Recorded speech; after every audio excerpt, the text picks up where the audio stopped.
And new page came through for us. It was actually Michael Pye's idea to look into the 1111 phenomenon. Larry and I had no clue there even was one. Mm. And the last thing that we wanted to do was write a book about numbers.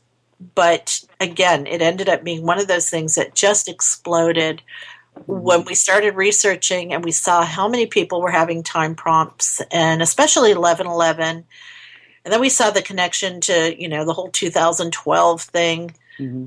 It was just mind-blowing. And we started having it all the time. And I still do. I still have 1111s. A lot of times Larry and I'll text or email, and then later, look at the time. But what we looked at, again, because we wanted to look at it objectively, were the two theories. And the first theory being that the universe speaks in numbers. Numbers are symbolic. The language of the universe is mathematics. So if there's any kind of higher source, whether you want to believe in God or angels or spirit beings or whatever, that it would communicate with us in numbers, and that these time prompts were our higher knowledge's way of sort of poking us, like Facebook pokes, and prodding us to pay attention to something, or get in the present moment, or get aligned with something, or give your attention to something specific. And a lot of people we talked to really felt that was true for them. Whenever they'd get a time prompt, there might be some synchronistic event that occurred, or they were able to pinpoint some particular event in their life that was associated with the time. And it's not always 1111. I mean, we looked at every number. Mm-hmm. The book blossomed from there into being about the brain, how the brain seeks pattern out of chaos, order out of chaos, and how if you habitually entrain the brain, it's going to continue to look for a particular pattern. So if you see 1111 once, it has absolutely no meaning to your brain. And if you see it twice, your brain may react, cool, coincidence. But it still doesn't sort of embed neurally in the brain. If you see it 3 times or more, your brain is now going to start to seek out 1111. And it's a very natural, human, organic thing. There's nothing mysterious or supernatural about it. So that was the counter theory that we presented and talked about. Because, the way I see it, the brain is just as fascinating and just as mysterious as the paranormal. We really don't understand our own brains at all. Mm-hmm.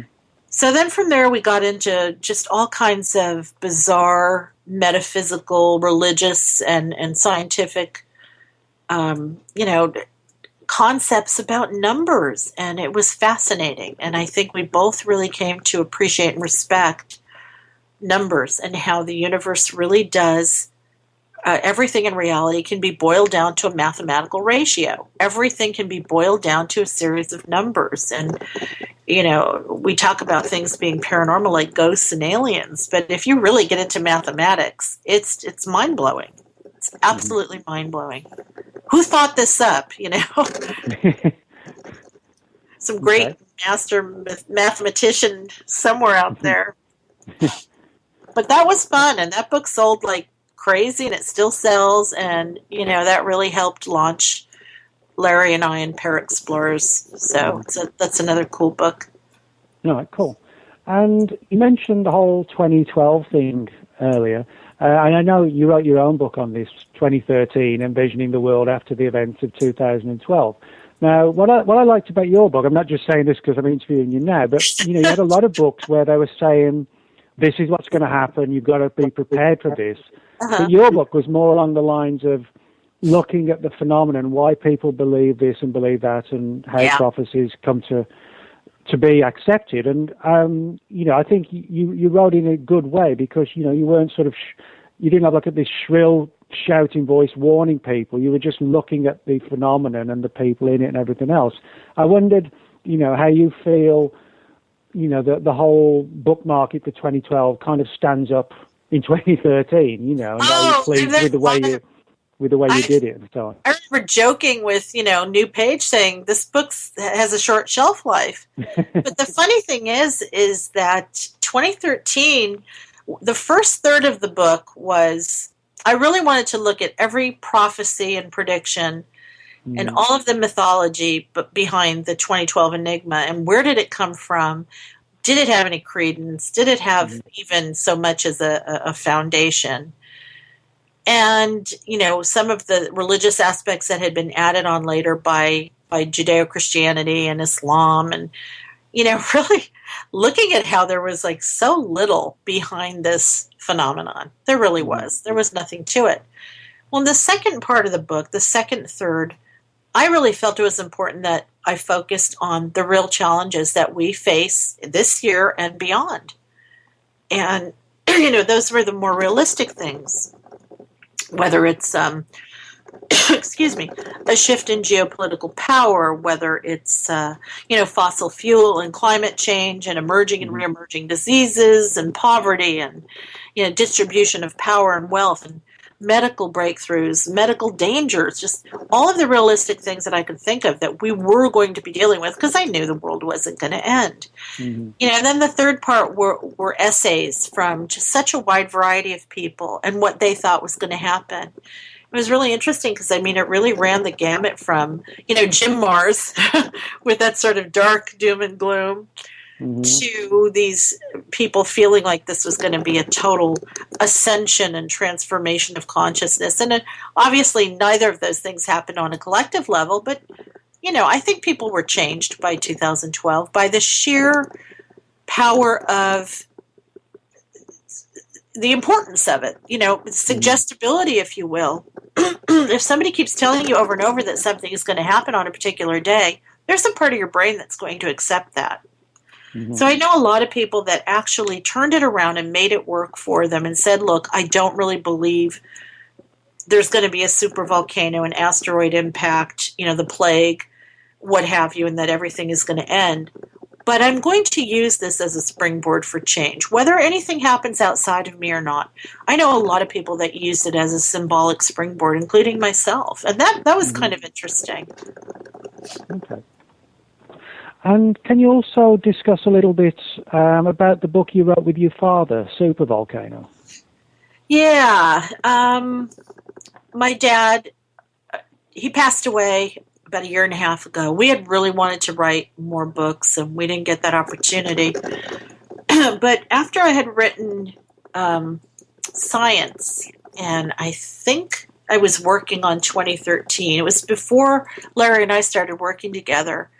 My dad and I were always talking back and forth. He was really influential in the writing of Science because before I wrote that book, he and I had had a conversation about quantum physics and the properties, the wave particle duality of light and all this stuff. And, that's kind of helped serve as some of the impetus to write Science. But we'd always wanted to write a book together. I knew my dad had always wanted to write a book, and I just really wanted to give him that gift because I had the platform now. I had a publisher. So we were really trying to come up with the perfect idea. Did we want to write about earthquake swarms and, the San Andreas Fault? Because he's a geophysicist and he has a background in astrophysics and seismology. What did we want to write about? Methane, the methane burp danger, this, that, the other thing. And, at the time there was some research coming out that just was mind-blowing about a particular supervolcanic eruption that occurred 75,000 years ago that literally, the subtitle of the book is Change the Course of Human History. It literally altered our genetic makeup. It was so devastating. There were about 100,000 humans of various, Homo erectus and Neanderthalis, and there were two other, I forgot, Homo sapien, obviously. And then there's these little midget people, I think it's called Homo floresiensis. There were these four types of humans that existed at the time. Only about 100,000 individuals on the planet when this happened. And the event was so devastating, it caused a population bottleneck that literally culled the human population down to about anywhere from 2,000 to 8,000 individuals. And in order to save the species, we had to breed like crazy, just within that small framework. Probably a lot of incest going on, but hey, you got to do what you got to do. And so literally, what happened was all this research was coming out showing how genetic variation, something really weird went down at this particular time, 75,000 years ago. And they were able to, geneticists and geologists and seismologists, geophysicists all came together, and they were able to match up this particular event to how we genetically changed at the same time. And we are all literally became descendants of, the Toba survivors. Toba was the name of the supervolcano. It was absolutely fascinating to think that an event like that could literally change us on a genetic level. But we also presented a fictional scenario, which was really fun to write, about what might happen if Yellowstone were to erupt. Yellowstone is one of the biggest supervolcanic calderas in the world. There's been a lot of on and off activity there. It's not due to erupt anytime soon that we know of. But what we had to do is we had to guess at a lot of the precursors to a super eruption, because the last supervolcanic eruption was 28,000 years ago. So we do not have a written record of what happens before, what leads up to it. We can only theorize. So it was really kind of fun to sort of think ahead again and try to imagine what might have to happen for there to be a super eruption, and what would happen after, and how many people would, be affected, which is basically the entire world. Okay. Actually, we've had a question come through, rather weirdly. It hasn't come through to the chat room or by the phone. It's actually come direct to my email address. Wow! So somebody obviously found out my email address and sent it direct. which I guess, we've got an alternative show, so it doesn't matter if the questions come through alternatively as well. But the question is, what are Marie's favourite and least favourite TV shows and movies on time travel? Oh, God. Larry's going to kill me if he ever hears. I've said it before. I hated the Back to the Future movies. I'm sorry. I hated them. I thought they were so corny and goofy. Well, fair enough, say what you think. They were just too cheeky for me. I like movies where time travel is just sort of almost a side aspect. Like I love the one with Brad Pitt. Was it 12 Monkeys? Oh, yeah. Yeah, that one I liked. And of course, The Time Machine, every version that was made. My favorite and least favorite books, my absolute hands down favorite, honestly, is the Stephen King book, 11/22/63. He actually hired someone. I don't know if it was his assistant at the time or if he hired another person to research time travel, and you can tell. Because that book is, I would recommend if anybody reads our book to read that one too. I didn't like Somewhere in Time. That's another huge time travel favorite. I thought it was corny.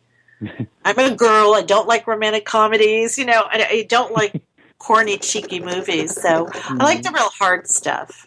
The movies that have time travel is one element. Some of the Star Trek movies, where they talk about theoretically how it could be possible.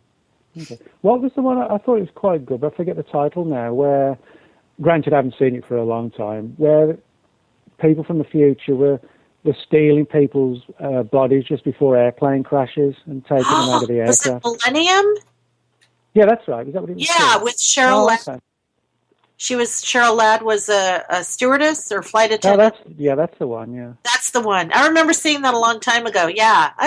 Something like that, Yeah, I thought that was an interesting kind of scenario. Yeah, I'm just not into the whole DeLorean, Michael J. Fox thing. I thought they were cute movies, but I just, I'm sorry. Well, what about, I guess, the definitive movie, The Time Machine? Yeah, I mean, those are great because, it's based on the classic. And yet, I got to say, too, It's a Wonderful Life. That is a time travel movie, people. That is, yeah. So is A Christmas